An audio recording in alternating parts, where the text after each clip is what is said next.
Well, hello and a very warm welcome back to the Andrew Eborn Show with me, Andrew Eborn, and I'm delighted it's that A and E time again, that Andrew and Errol. Errol Musk is joining me yet again. How are you, Errol? I'm good, thanks. Thanks very much. Good. Trying to In recover. very popular demand at the moment, not only the family, but all of media around the world asking for your take on everything. Yes, I've. This is my third interview today.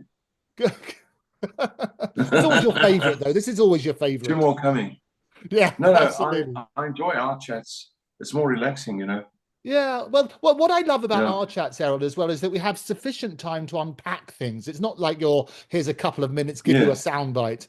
But yes. absolutely, the UK politics have just returned for 2025, and Elon is dominating the headlines yet again on a number of issues. I mean, he put out a tweet yesterday saying the Reform Party needs a new leader. Farage doesn't have what it takes. And you and I have spoken about this beforehand. I mean, you've said that they need somebody, reform needs somebody with strength and fortitude. What's your take on the current situation?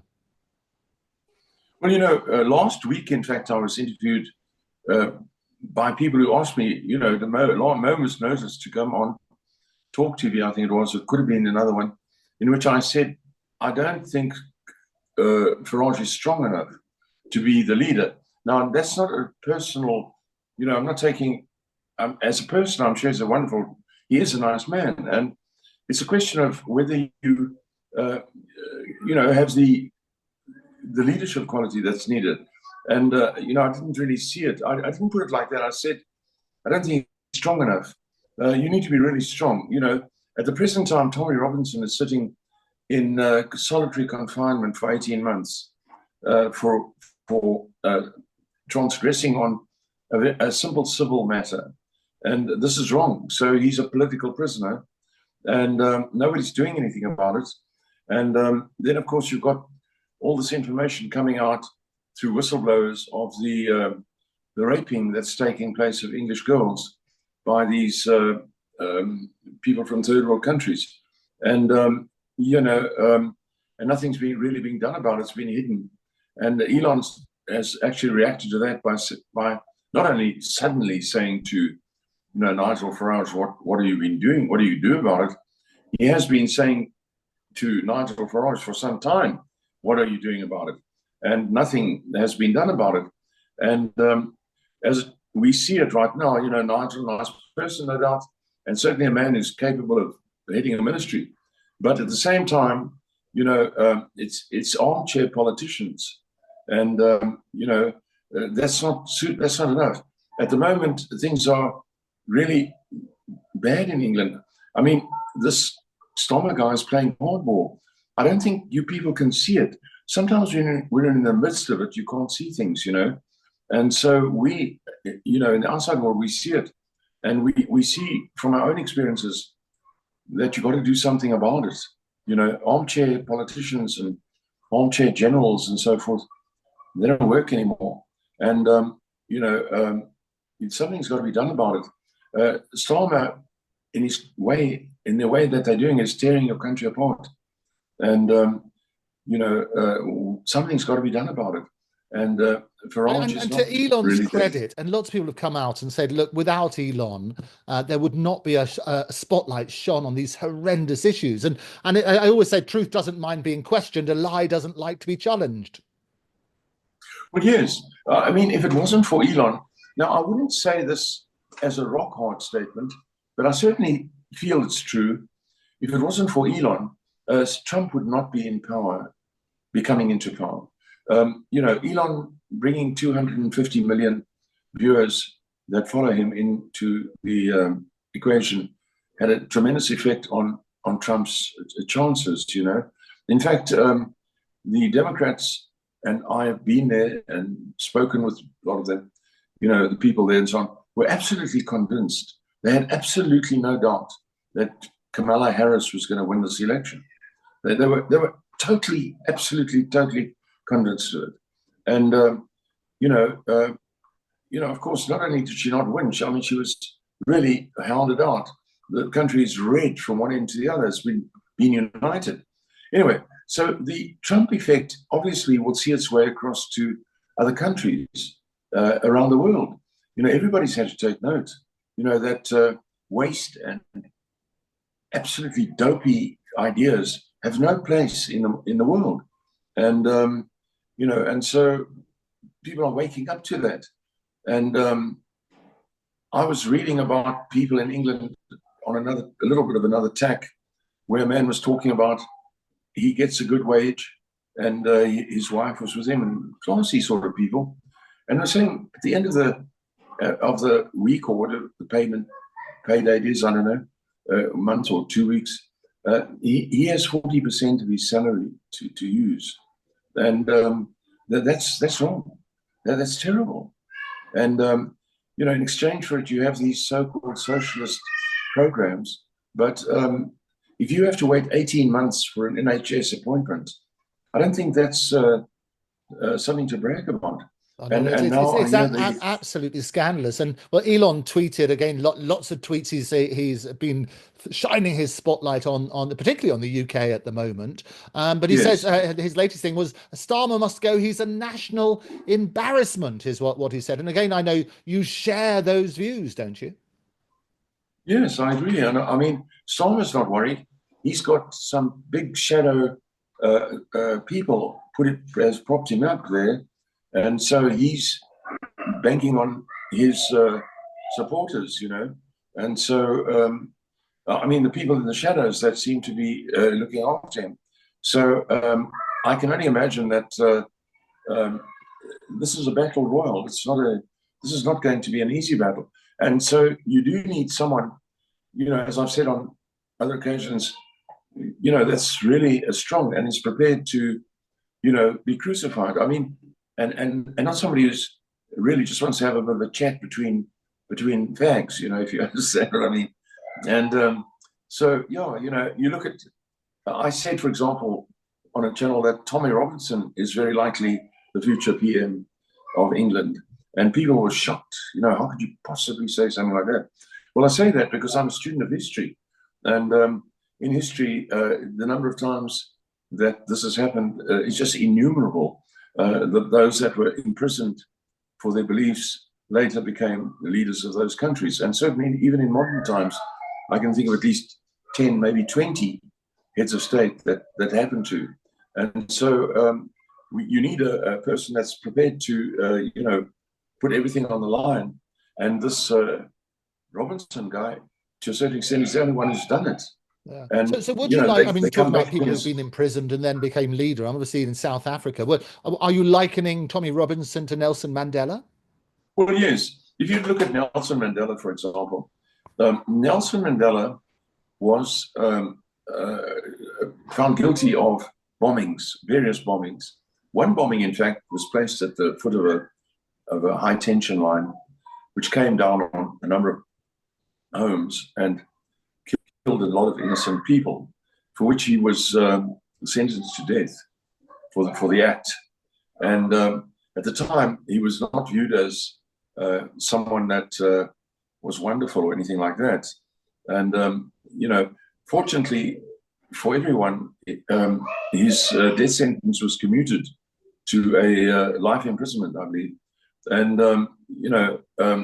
and we eventually wound up with this rather remarkable man in the world. And but at the time, if you'd said to people, he's going to be the future president of South Africa, well, people would have thought you were really off your head or flaming, sort of revolutionary or something, to say something of that nature. So yeah, I know. But it's not only Mandela. I mean, there are many, many people, that's happened to. So let's, you can think of all the rather shady types of, I don't know if they really are shady, but let's say, Fidel Castro, Stalin, Hitler, Mussolini, Nehru. The list just goes on and on. These are all people who were actually imprisoned for their political transgressions. And that, of course, is what's happened to Tommy Robinson. I mean, don't for a moment think he's actually in prison. It seems to be over Tommy Robinson that Elon's fallen out with Nigel Farage, because Nigel's basically saying that when he comes over for the inauguration, he's going to have a quiet word with Elon to explain about Tommy Robinson, that he's in there for contempt of court. And Elon's posted, well, he understands that, but the punishment for contempt of court, putting him in prison for 18 months, seems completely wrong when you're getting lots of other criminals walking around on the streets as we speak. Well, I have been guilty of contempt of court. And the reason, all right, it's a civil case, and you get a fine or you get wrapped over the knuckles or you asked to explain yourself, you don't get put in solitary confinement for 18 months. I mean, that's crazy. So it was a civil matter as well. And so, he didn't do anything criminal. He simply put out a video and sorry, it wasn't to do that. And as you know. So, Robinson is a political prisoner. And as Elon has pointed out, and not only Elon, of course, there are 3,000 people currently sitting in prison in the UK right now for posting things on internet. And I mean, that's crazy. And long-term serious villains, criminals have been released to make space for them. So, Starmer is really playing hardball with people. I mean, there's no, because they come from the sort of left, weedy, weak side of things, there's a certain kind of feeling, well, oh, shame, let's let them have a bit of a go at things. But this Starmer is really having a hell of a go of things, and when you read many reports that I've read and seen, that he was the prosecutor general at the time of the worst rapes that were taking place, and he had them all, hidden away so that it could not be investigated. Well, then you immediately know there's something really, really odd going on here. Yeah, and it's interesting that you raised that. To anyone with a little bit of a mind, I just want to say the plan seems to be to send England as we know it down the drain. Yeah. And I think, you've been very eloquent on that several times on the Andrew Eborn show. We've spoken about that over the several months that we've known each other. And Sir Keir's actually, he's just come out in the last few minutes and he's posted this. This is what he said in a speech. He said in Surrey today, those that are spreading lies and misinformation as far and as wide as possible are not interested in the victims. They're interested in themselves. Those who are cheerleading Tommy Robinson are not interested in justice. What's your response to that? Is this Starmer speaking? This is what Starmer said in response, I presume, to Elon. I mean, he was asked specifically about Elon. Well, I wouldn't worry about the verbiage that comes out. I mean, you have to look at what he's done. It's not a question of him trying to point fingers. I mean, it's standard.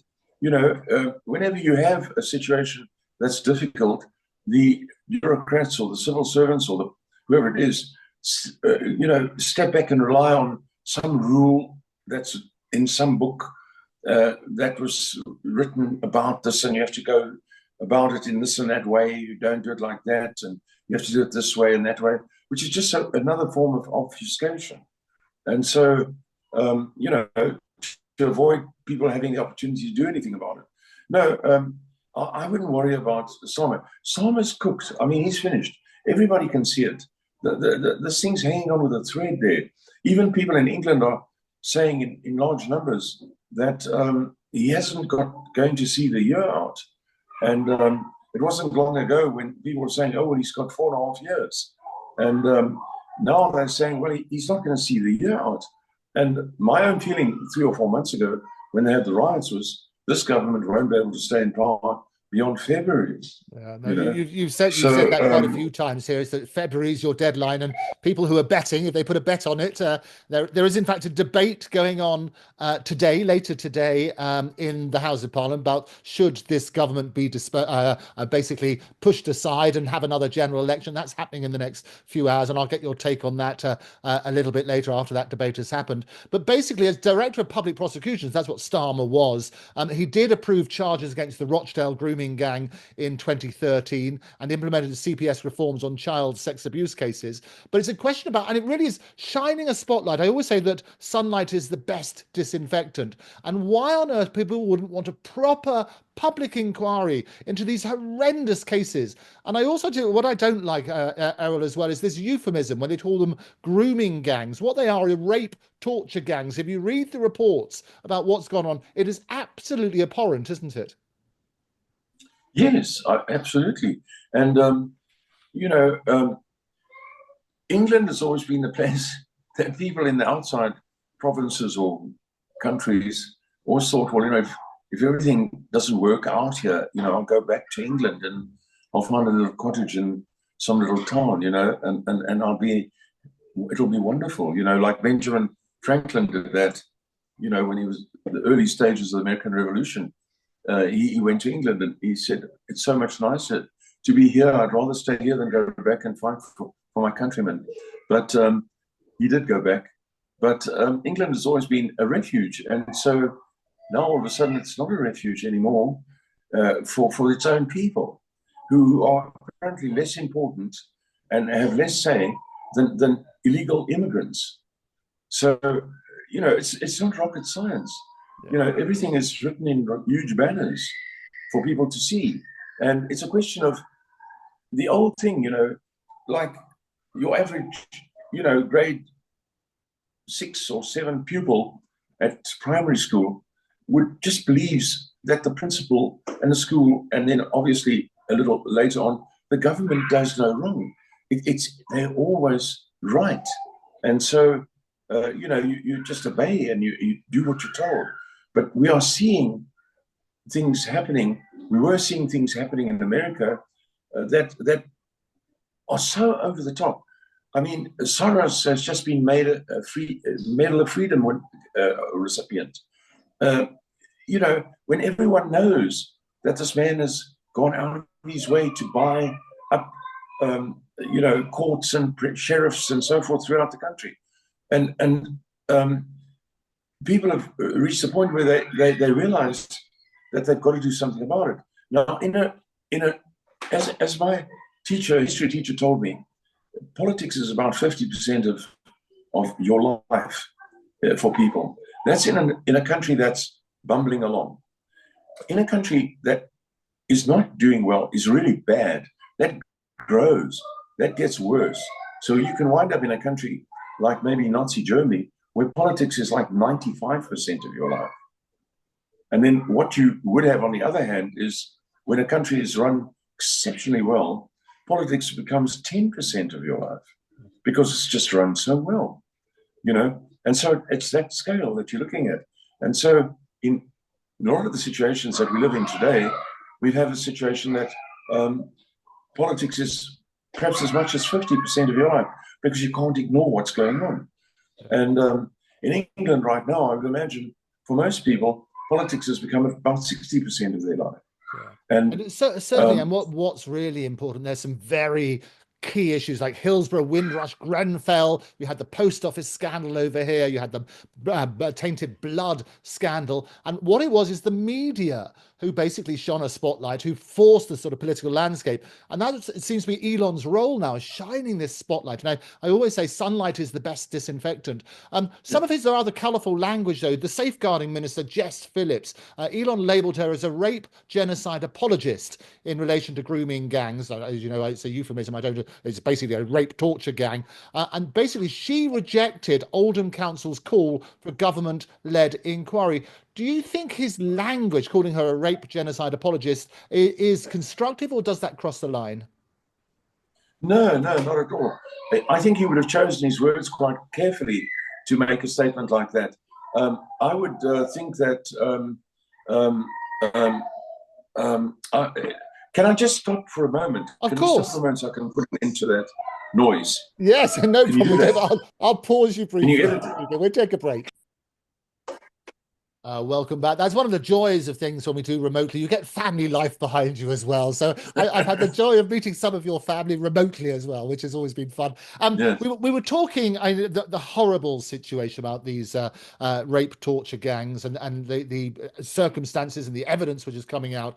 As I said, Elon labeled Jess Phillips as a rape genocide apologist over her response to these gangs. And I was asking you whether you think it's constructive or it crosses the line. What are your views?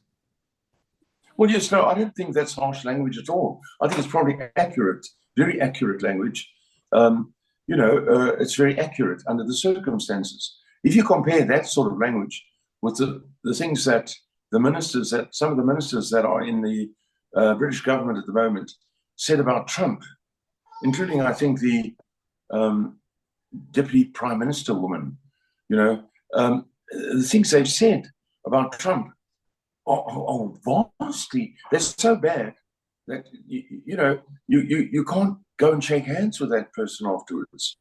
It's not possible for Trump and his people to go over and shake hands with him after the things that they've said. Whereas a rape genocide apologist is simply a sort of technical description of the situation that, where the person who's been told that they've done that can object and say, no, it wasn't rape and it wasn't genocide. And so you're wrong on those 2 points, say, for example. And I'm not an apologist. So that's reasonable. You might even use language like that in Parliament. But no, the things that these people have said about the Trump administration people is, the sort of things that you would actually say to the person, look, I'll see you outside about that. You know what I mean? I want you outside. If it's another man, I'm not going to tell you that that's okay. I want to see you outside and I want you to repeat those things, or something to that effect. And they've said things that are gross and not repeatable, actually. I can think of some of them. They're not worth repeating, Well, the health secretary over here, Wes Streeting's his name. He called it a disgraceful smear. You're saying it's basically a justifiable comment. Yes, of course it's a justifiable. It's a technical comment. It's not a. It's a technical comment. It's a comment that might be used in an official document. It's rape, genocide, apologist. Well, how else would you say it? You might put it into a sentence and say, this person has been aware of rapes taking place, which are almost on a genocidal level, and is apologizing or is not doing anything about it. In fact, is apologizing for the people who've done these things. And so you might put it in a sentence like that. So it's not really it's not a slander of any kind. Yeah. It's simply accurate. Yeah, and Elon, he's also very good at praising people when they say things which he agrees with. So Kemi Badenock, the leader of the Conservative Party, we've spoken about her beforehand. She's supported a public inquiry into child sexual abuse, and basically Elon's come out and said, well done her. Yes, of course, but I mean, you need a very, very big inquiry, at this time.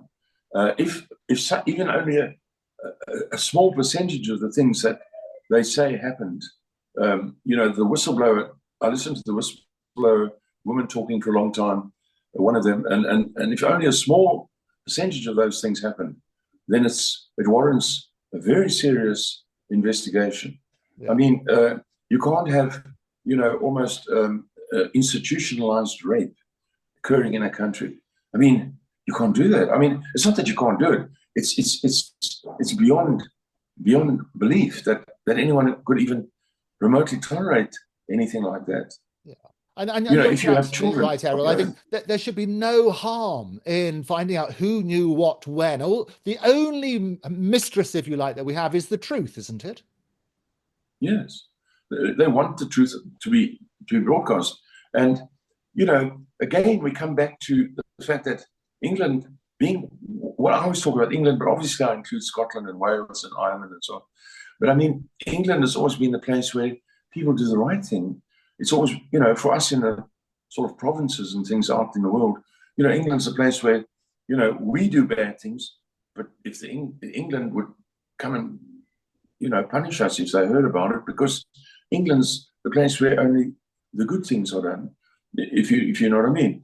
And I mean, when Churchill in those days and people before him and people after him said that we are custodians of, sort of the right way, more or less is what I imagine Churchill said, things like that we will fight the bad things in the world. Everybody just knew that that's England, that's England. And people were prepared to travel and join England and do anything they could, because that was England. It's not only the Second World War, it's many things, many things. I mean, England was a country, and of course I include Scotland, Wales and Ireland, been picked out about that. But, that went around the world bringing education, roads and administration and hospitals, and went to people that had never known any kind of stable existence in their lives. And they brought stability all around the world and created, the greatest empire, worldwide empire that's ever been.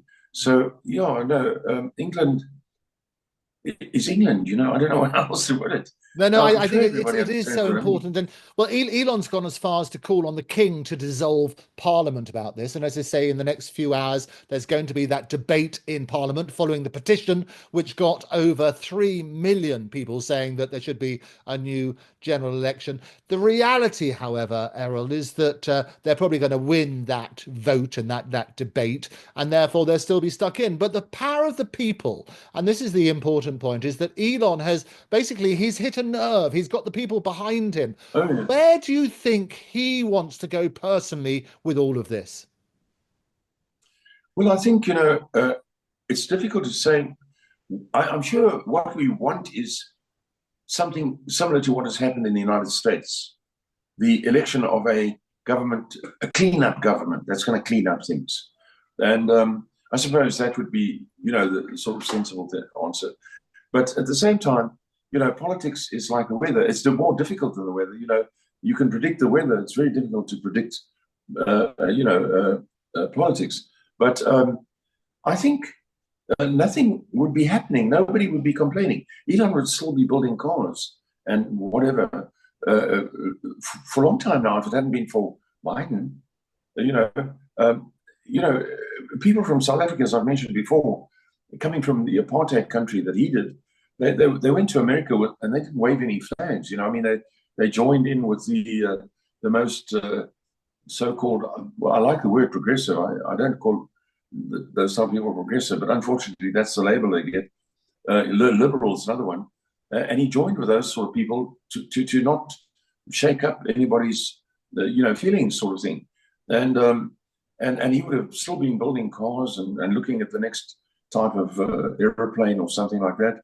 He wouldn't be doing anything like he's doing now if it hadn't been for the fact that he was forced into it. He was drawn into it.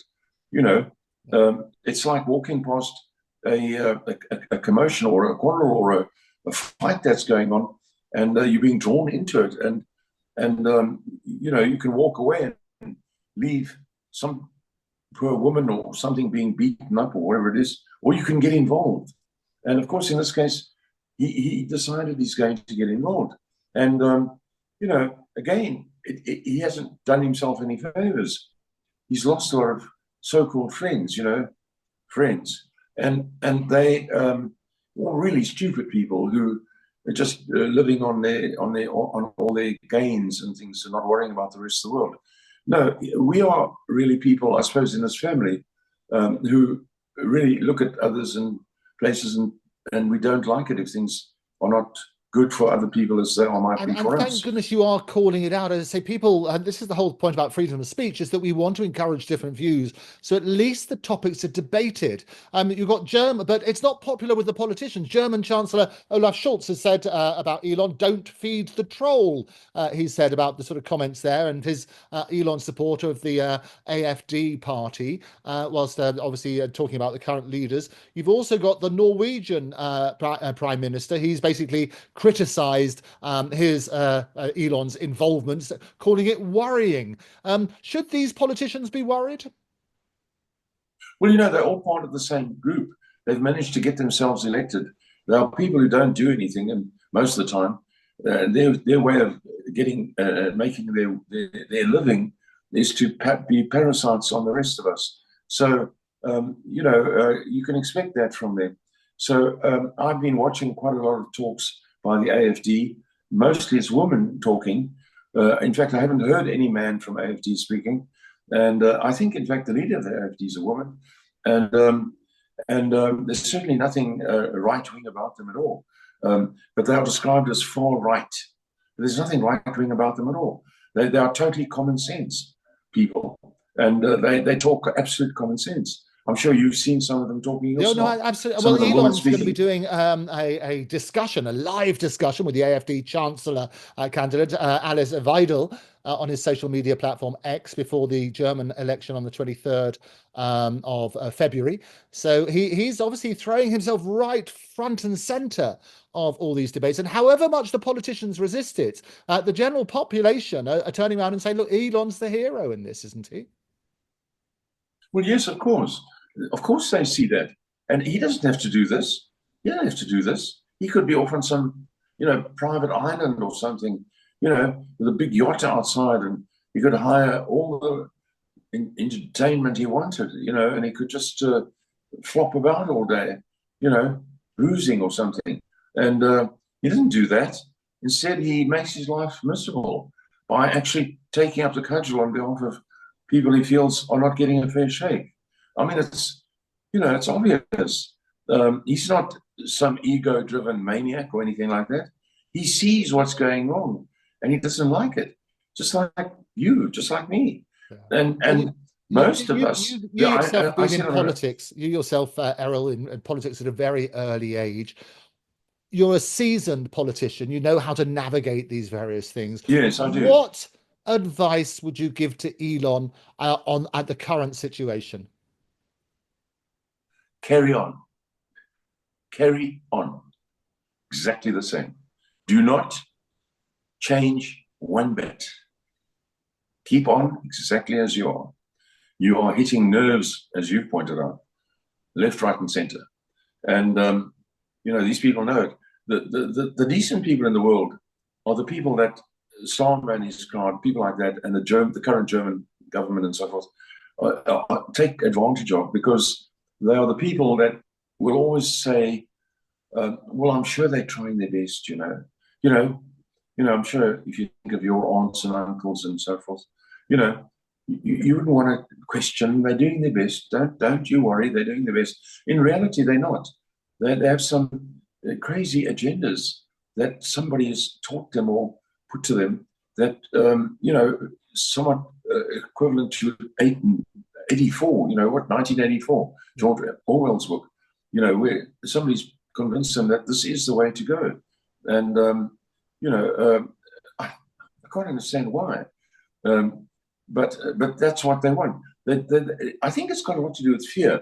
I mean, if you live in a very highly populated country, which most of us do, and you've got people out there who do things that are wrong, and criminals and so on, and you get a government that comes along and says, we're going to put everybody on the face recognition, we're going to put everybody on a sort of number basis, we're going to be able to monitor every move they make by, as they walk past, some clicker will click on their barcode that's imprinted in their arm or something like that, and it's going to be much better, and people sort of think, well, geez, really, it doesn't apply to any of me, the cousins, uncles, and friends that I've got, but I suppose it applies to all those other people.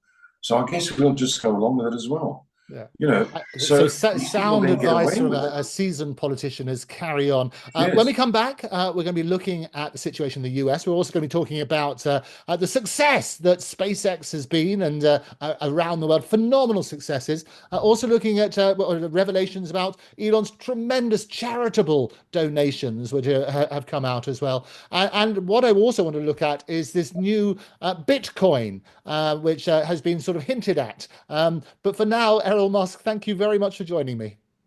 Okay. Pleasure.